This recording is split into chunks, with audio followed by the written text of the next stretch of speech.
Now, it's been revealed that just 16 knives have been handed in as part of a knife surrender programme in Birmingham. It began 3 months ago with a lot of fanfare. Our special correspondent, Peter Wilson, was at the launch and he joins us now at one of the knife surrender bins. Peter, I suppose any knives off the streets has got to be a good thing, but this is a small quantity by anybody's standards, isn't it? Yes, that's right. I'm in Lozells. This is one of 3 knife surrender bins. They're all placed outside churches where you don't expect to find people carrying weapons. So how many knives have actually been placed in this particular bin? Not a single one.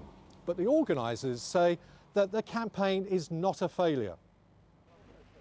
It might have rained 3 months ago on the parade, but there were high hopes for what was seen as a community-based knife surrender campaign.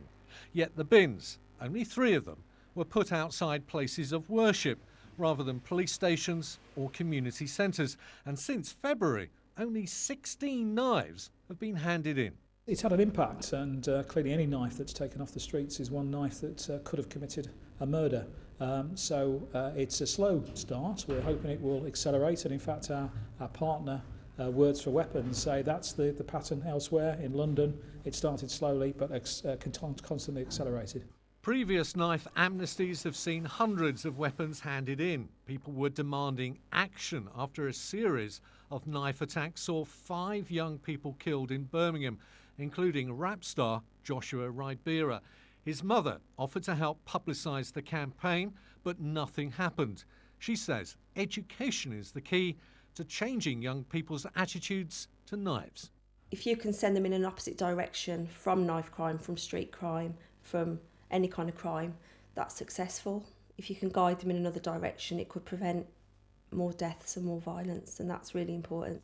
The Police and Crime Commissioner says that talks are underway to use young people and a fan base of Joshua Ribera to re-energise what has so far been a lacklustre campaign. Alison and I have met, and she has agreed to help us with the next wave of knife bins, particularly around the Sparkbrook bin, and discussions are on with her as to the way she feels best able to put herself behind that campaign. But one former gang member questions the whole point of knife amnesties. I think it's a token gesture because it's a knee-jerk reaction to something that's happened in our community, that happened and will happen again. What should have been done, I think, was for us to open up some wider discussion and debate around the real issues about why young people are carrying knives today. More bins will be placed on the streets, but it's hearts and minds which need to be changed. So, Peter, has the type of bin that you're standing next to there been successful anywhere else? Well, it was pioneered in London, and since 2009, some 10,000 weapons have been taken off the streets, including guns. But here in Lozells, I've been talking to local people. Some of them haven't even noticed this particular bin, let alone any publicity about it. So after this 3-month programme, what's likely to happen now?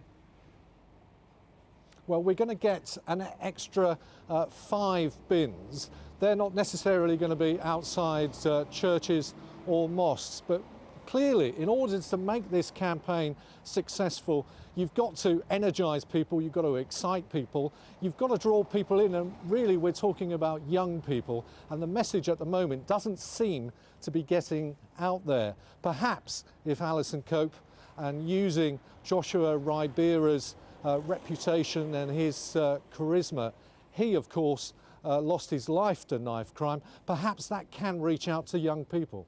Peter Wilson, thank you. The family of Steve